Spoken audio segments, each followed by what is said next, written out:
Vocab भैया में आपका स्वागत है। नमस्कार। आज के सफर में यहीं वोकैब हुई अब और आसान। बिल्कुल, ये सफर है शब्दों की दुनिया का। आज हम 10 ऐसे अंग्रेजी शब्द देखेंगे, शायद सुने हो, पर उनका सही इस्तेमाल वो समझना है। हाँ, और सिर्फ मतलब नहीं, हम उनके हिंदी अर्थ जानेंगे, अंग्रेजी परिभाषा भी, और वो मिलते जुलते शब्द सिनोनिम्स। हाँ, वो भी। और वाक्यों में कैसे इस्तेमाल करें ये भी देखेंगे। बिल्कुल। और सबसे मजेदार, आखिर में इन सारे मतलब 10 शब्दों को लेकर एक कहानी सुनेंगे। हाँ, उससे शब्द दिमाग में बैठ जाते हैं अच्छे से। सही कहा, कहानी में मजा भी होगा और शायद सोचने को भी कुछ मिले। तो फिर तैयार हैं शब्दों के इस खेल में गोता लगाने के लिए? चलिए शुरू करते हैं। पहला कदम। हमारा पहला शब्द है इनसाइट। स्पेलिंग है INCITE। इनसाइट। ये सुनने में थोड़ा क्या कहते हैं, तीखा सा लगता है। इसका हिंदी मतलब? हाँ, सही पकड़ा। इसका हिंदी अर्थ है भड़काना या उकसाना। मतलब किसी को तेज भावनाओं या गलत कामों के लिए उकसाना। अच्छा, तो मतलब ये नेगेटिव सेंस में ज्यादा यूज होता है। हाँ, बिल्कुल। अंग्रेजी में इसका मतलब है टू प्रोवोक और स्टर अप स्ट्रॉन्ग फीलिंग्स और एक्शंस। किसी को भड़काकर कोई गलत काम करवाना या लोगों में गुस्सा, डर, ऐसी भावनाएं जगाना। और इसके पर्यायवाची मतलब इसी तरह के और शब्द? मिलते जुलते शब्द हैं प्रोवोक, इंस्टिगेट, अराउज, एजिटेट। ये सभी उकसाने या भड़काने के अलग अलग शेड्स दिखाते हैं। चलिए इसे वाक्यों में इस्तेमाल करके देखते हैं। पहला उदाहरण है, His speech incited the crowd to protest। हाँ, मतलब उसके भाषण ने भीड़ को विरोध करने के लिए भड़का दिया। और दूसरा उदाहरण, rumours often insight unnecessary fear. अच्छा, अफवाहें अक्सर बेवजह का डर भड़का देती है। हाँ, तो साफ है ये शब्द थोड़ा ध्यान से इस्तेमाल करने वाला है, असर गहरा हो सकता है। सही बात है, ये तो ही भड़काने की बात। लेकिन अगर किसी को अच्छे काम के लिए मनाना हो, प्रेरित करना हो, उसके लिए भी कोई शब्द है? Alright, we are on a second word now. बिल्कुल है, और वो शब्द है इंड्यूस। INDUCE। इंड्यूस? हाँ, इसका हिंदी अर्थ है प्रेरित करना या मनाना। ये इंसाइट के आप कह सकते हैं बिल्कुल उलट भाव देता है। अच्छा, तो इंड्यूस मतलब किसी को कुछ करने के लिए राजी करना, पर्सुएडेड करना। हाँ, बिल्कुल। अंग्रेजी में इसका अर्थ है टू पर्सुएड और cause someone to do something.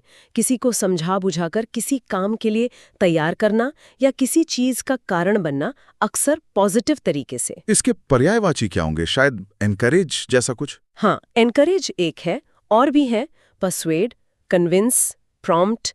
ये सब किसी को कुछ करने के लिए प्रोत्साहित करने या मनाने के भाव से जुड़े हैं। उदाहरण से समझते हैं। हाँ, पहला वाक्य, the medicine induced sleep with in minutes.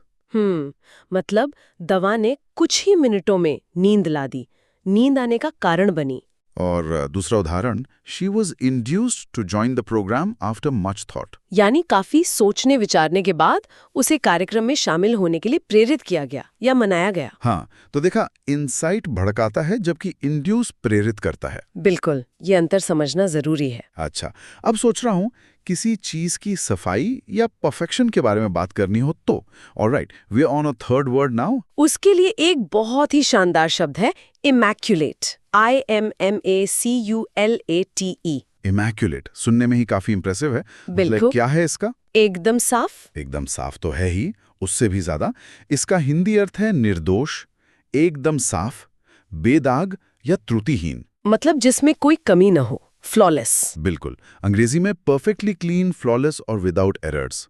कोई चीज जो बिल्कुल परफेक्ट हो, जिसमें कोई गलती या दाग ना हो, एकदम परफेक्ट। इसके सिनोनिम्स क्या होंगे? परफेक्ट तो आपने बताया ही। हाँ, परफेक्ट है। और स्पॉटलेस मतलब बेदाग, फ्लॉलेस यानी त्रुटिहीन, प्योर भी कह सकते हैं। ये सब इसी भाव को दर्शाते हैं। चलिए वाक्य देखते हैं। पहला, his uniform was immaculate for the parade. हाँ, परेड के लिए उसकी वर्दी एकदम साफ सुथरी, बेदाग थी। और दूसरा वाक्य, the scientist gave an immaculate presentation. यानी वैज्ञानिक ने एक ऐसी प्रस्तुति दी जिसमें कोई कमी नहीं थी, बिल्कुल परफेक्ट थी। अच्छा, तो ये शब्द सिर्फ सफाई के लिए नहीं, बल्कि किसी काम की क्वालिटी या किसी के चरित्र की शुद्धता बताने के लिए भी इस्तेमाल होता है। बहुत बढ़िया।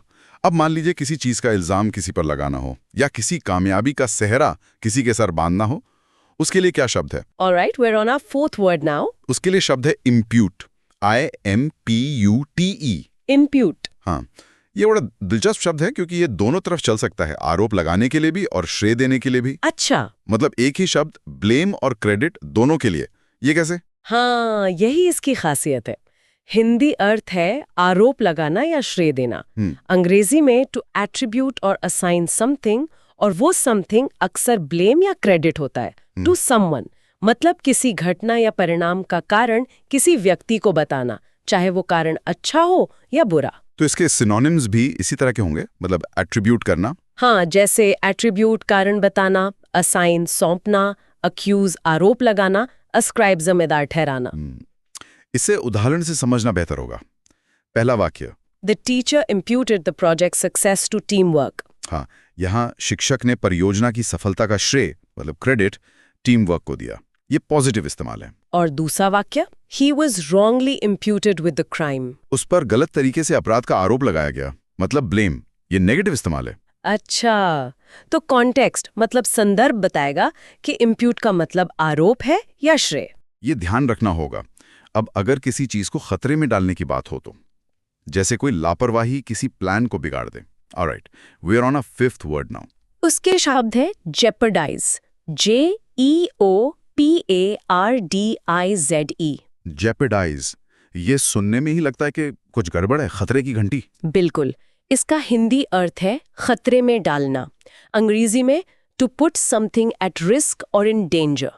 किसी मूल्यवान चीज को, चाहे वो जान हो, कोई योजना हो, इज्जत हो, उसे जोखिम में डालना। इसके पर्यायवाची रिस्क होगा शायद। हाँ, रिस्क एक है, और भी है एंडेंजर खतरे में डालना, थ्रेटन धमकाना, या यहाँ मतलब है किसी चीज के लिए खतरा बनना। कॉम्प्रोमाइज भी हो सकता है। कॉम्प्रोमाइज वो कैसे? मतलब किसी चीज की सुरक्षा या गुणवत्ता से समझौता करना, उसे जोखिम में डालना, उस सेंस में। हाँ, अच्छा समझा। चलिए वाक्य देखते हैं। पहला, drinking and driving can jeopardise lives. हाँ, शराब पीकर गाड़ी चलाना जीवन को खतरे में डाल सकता है। सीधी चेतावनी है ये तो। और दूसरा, His carelessness jeopardized the entire mission. उसकी लापरवाही ने पूरे मिशन को ही खतरे में डाल दिया।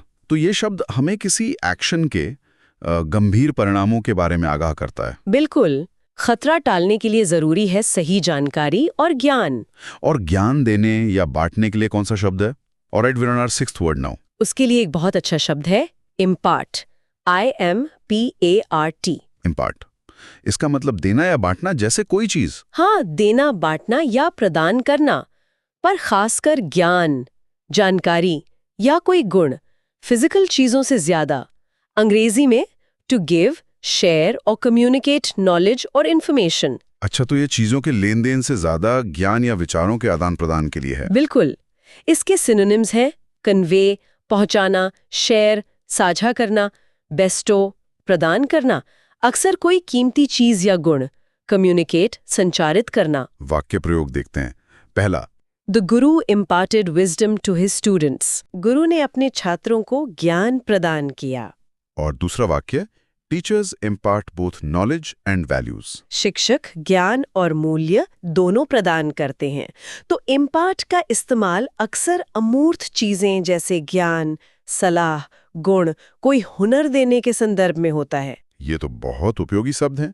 अब अगर कोई अपनी संपत्ति या कोई पदवी मरने के बाद किसी को सौंपता है, जैसे वसीयत में, उसके लिए क्या कहेंगे? Alright, we are on our seventh word now. उसके लिए एक विशिष्ट शब्द है bequeath, BEQUEATH।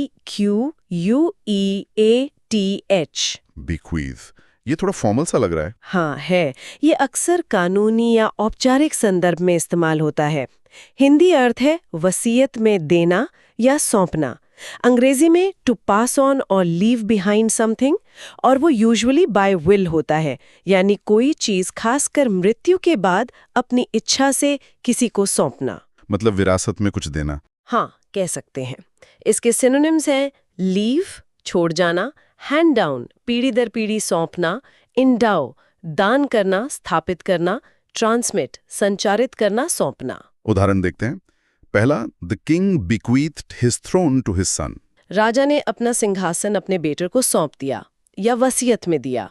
और दूसरा वाक्य, she bequeathed her jewelry to her granddaughter। उसने अपने गहने अपनी पोती के नाम कर दिए वसीयत के जरिए। तो BEQUTH का सीधा संबंध विरासत, वसीयत और किसी चीज को अगली पीढ़ी या किसी व्यक्ति को सौंपने से है। अच्छा, अब मान लीजिए किसी पर कोई आरोप लगा था, जैसे हमने इम्प्यूट में देखा था। अगर उसे उस आरोप से बरी कर दिया जाए, माफ कर दिया जाए, तो उसके लिए क्या शब्द है?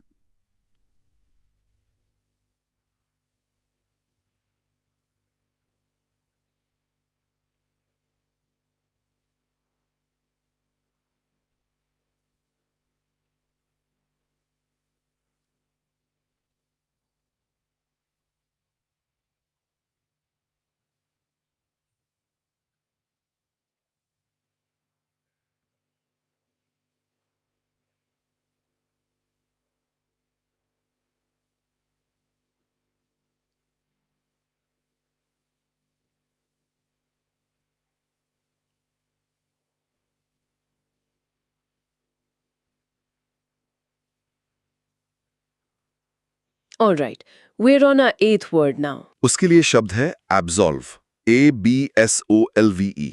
Absolve. सुनने में थोड़ी राहत सी महसूस होती है। हाँ, इसका भाव राहत और मुक्ति का ही है। हिंदी अर्थ है दोष मुक्त करना या माफ करना। अंग्रेजी में to free from blame, guilt और रिस्पॉन्सिबिलिटी, किसी को दोष, अपराध बोध या किसी जिम्मेदारी से आजाद कर देना। तो ये फॉरगिव जैसा है। फॉरगिव मतलब माफ करना, इसका एक सिनोनिम है। दूसरे हैं एक्सोनरेट, दोष मुक्त करना, खासकर कानूनी तौर पर। पार्डन, क्षमादान देना। क्लियर, आरोप हटाना। अब्सॉल्व में अक्सर एक फॉर्मल या ऑफिशियल मुक्ति का भाव होता है। उदाहरण से समझते हैं। पहला, the priest absolved him of his sins. पुजारी ने उसे उसके पापों से मुक्त कर दिया। ये धार्मिक संदर्भ में हुआ। और दूसरा वाक्य, the court absolved her of all charges. अदालत ने उसे सभी आरोपों से बरी कर दिया। ये कानूनी संदर्भ में। अच्छा, तो ये शब्द नैतिक और कानूनी दोनों तरह की दोष मुक्ति के लिए इस्तेमाल हो सकता है। ठीक है, ये हुई दोष मुक्ति की बात। लेकिन जो असल में अपराध करता है, कोई गलत या गैर कानूनी काम करता है, उस करने के लिए क्या शब्द है? मतलब उस एक्ट के लिए। Alright, we're on our 9th word now. उस करने के लिए, खासकर जब वो काम बुरा या गैर कानूनी हो, शब्द है परपेट्रेट। PERPTRATE।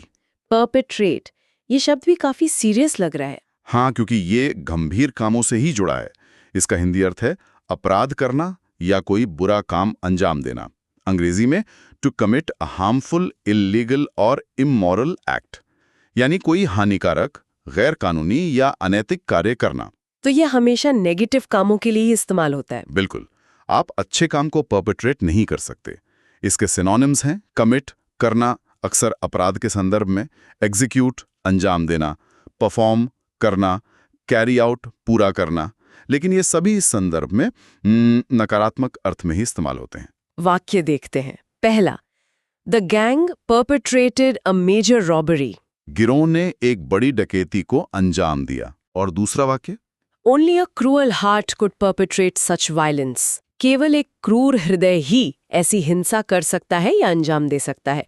तो ये शब्द किसी बुरे या आपराधिक कृत्य के कर्ता को इंगित करता है। समझ गया। अब आते हैं हमारे आज के आखिरी शब्द पर, 10वें।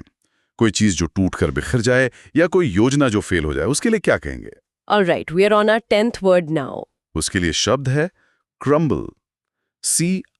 CRUMBLE। क्रम्बल, जैसे बिस्किट का चूरा हो जाना। हाँ, वो एक मतलब है, बिल्कुल। इसका हिंदी अर्थ है बिखरना या ढह जाना। अंग्रेजी में to break into small pieces, collapse और फेल, यानी छोटे टुकड़ों में टूट जाना या फिर ढह जाना, असफल हो जाना। तो ये फिजिकल चीजों के लिए भी है और एब्स्ट्रैक्ट चीजों के लिए भी, जैसे बिल्डिंग का ढहना और हिम्मत का टूटना। बिल्कुल, इसके सिनोनिम्स हैं ब्रेक, टूटना, कोलैप्स, ढह जाना, शैटर, चकनाचूर होना, फॉल अपार्ट, बिखर जाना। उदाहरण देखते हैं। पहला, the old building began to crumble after the earthquake. भूकंप के बाद पुरानी इमारत ढहने लगी। ये फिजिकल हो गया। और दूसरा, his confidence crumbled under pressure. दबाव में उसका आत्मविश्वास बिखर गया। ये मानसिक या भावनात्मक हो गया। तो ये शब्द इमारतों के ढहने से लेकर उम्मीदों के टूटने तक कई स्थितियों में इस्तेमाल हो सकता है। वाह, तो ये थे हमारे आज के 10 शब्द। Insight, induce, immaculate, impute, jeopardize, impart, bequeath, absolve, perpetrate, crumble। मजा आया इन शब्दों की गहराई में उतरकर। और अब समय है इन सभी को एक साथ देखने का, हमारी कहानी के जरिए। तैयार है? बिल्कुल, मैं सुनाता हूं, ध्यान से सुनिएगा और देखिएगा कि ये शब्द कहानी में कैसे फिट होते हैं। हाँ हाँ। एक छोटे से शांत राज्य में अशांति की सुगबुगाहट तब शुरू हुई जब एक भ्रष्ट मंत्री ने राजा के खिलाफ लोगों को इंसाइट करने की, मतलब भड़काने की साजिश रची। वो चाहता था कि लोगों में डर इंड्यूस हो जाए, मतलब डर पैदा हो जाए और वे राजा के खिलाफ हो जाएं। इसके लिए उसने झूठी अफवाहें फैलानी शुरू कर दी। अच्छा। लेकिन राजा, जो अपनी इमैक्युलेट मतलब निर्दोष, ईमानदारी और साफ चरित्र के लिए जाने जाते थे, वो विचलित नहीं हुए। समझदार राजा। हाँ, उन्होंने गुस्से से नहीं बल्कि समझदारी से काम लिया। उन्होंने तुरंत पूरी प्रजा पर अशांति का इंप्यूट नहीं किया, मतलब आरोप नहीं लगाया, बल्कि असल दोषियों को खोजने पर ध्यान केंद्रित किया। सही कदम। उन्हें पता था कि मंत्री के ये काम पूरे राज्य को जेपरडाइज कर सकते हैं, मतलब खतरे में डाल सकते हैं। बिल्कुल, इसलिए राजा ने तुरंत अपनी परिषद बुलाई। उन्होंने तय किया कि वो लोगों को डर नहीं बल्कि सत्य और ज्ञान इम्पार्ट करेंगे, मतलब ज्ञान प्रदान करेंगे। उन्हें एकता की ताकत समझाएंगे। राजा को याद आया कि उनके पिता ने मरते समय न केवल अपना सिंहासन उन्हें बीक्वीत किया था, मतलब वसीयत में दिया था, बल्कि न्याय और सच्चाई की रक्षा का वचन भी लिया था। वाह। उस मुक्त कर दिया, क्योंकि वे तो बेचारे झूठ के शिकार थे। और फिर क्या हुआ? मंत्री पकड़ा गया। हाँ, आखिरकार सच्चाई सामने आ ही गई। पता चला कि मंत्री ने गुप्त रूप से कई अपराध परपेट्रेट किए थे, चोरी, धोखा, विश्वासघात, सब कुछ। अरे बाप रे। जैसे ही लोगों को उसके असली चेहरे का पता चला, उसका झूठ और साजिशों का बनाया हुआ साम्राज्य ताश के पत्तों की तरह क्रम्बल होने लगा, बिखरने लगा। अच्छा हुआ। उसे पकड़ लिया गया और राज्य में फिर से शांति छा गई। राजा के, वो कहते ना, इमैक्युलेट लीडरशिप, सच बताने की हिम्मत और निर्दोषों को माफ करने की उदारता ने उन्हें सबका प्रिय बना दिया। क्या बात है। कहानी ने सारे शब्दों को कितने अच्छे से समेट लिया। और इस कहानी से एक सबक भी मिलता है ना? में रह सकती है, लेकिन झूठ का महल हमेशा ढह जाता है। अपनी ईमानदारी में बेदाग रहिए और दुनिया आपको डर से मुक्त कर देगी। कितनी गहरी बात है ना?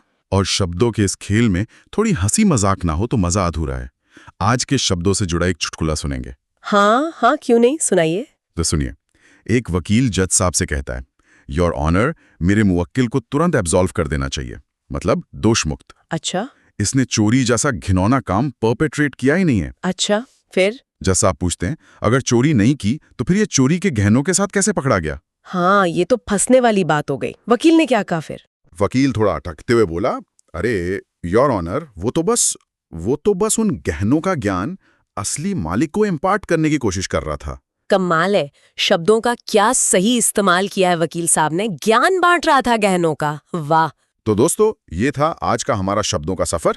चलिए एक बार फटाफट आज सीखे गए 10 शब्दों को दोहरा लेते हैं। हाँ बिल्कुल। पहला था इंसाइट, भड़काना। फिर इंड्यूस, प्रेरित करना। इमैक्युलेट, निर्दोष, साफ। इम्प्यूट, आरोप लगाना, श्रेय देना। जेपरडाइज, खतरे में डालना। इम्पार्ट, देना, बांटना। बिक्वीद, वसीयत में देना। अब्सॉल्व, दोष मुक्त करना। परपेट्रेट, अपराध करना। और आखिर में क्रम्बल, बिखरना, ढह जाना। उम्मीद है ये शब्द अब सबकी बातचीत का हिस्सा बनेंगे और उनके संवाद को और असरदार बनाएंगे। बिल्कुल। और अब सबके लिए एक छोटा सा सवाल। सोचिए और चाहें तो हमें बताइए, आज सीखे गए शब्दों में से कौन सा शब्द सबसे ज्यादा दिलचस्प लगा और क्यों? अच्छा सवाल है। या फिर इम्पार्ट शब्द का इस्तेमाल अपनी रोजमर्रा की बातचीत में कैसे कर सकते हैं? हाँ, ये भी बढ़िया है, सोचिएगा जरूर। सोचने और इस्तेमाल करने से ही शब्द अपने बनते हैं। सुनने के लिए बहुत बहुत धन्यवाद। वोकैब भैया के और भी मजेदार और ज्ञानवर्धक एपिसोड्स के लिए हमें सब्सक्राइब करना ना भूलें। मिलते हैं अगले सफर में कुछ नए शब्दों के साथ। नमस्कार। नमस्कार।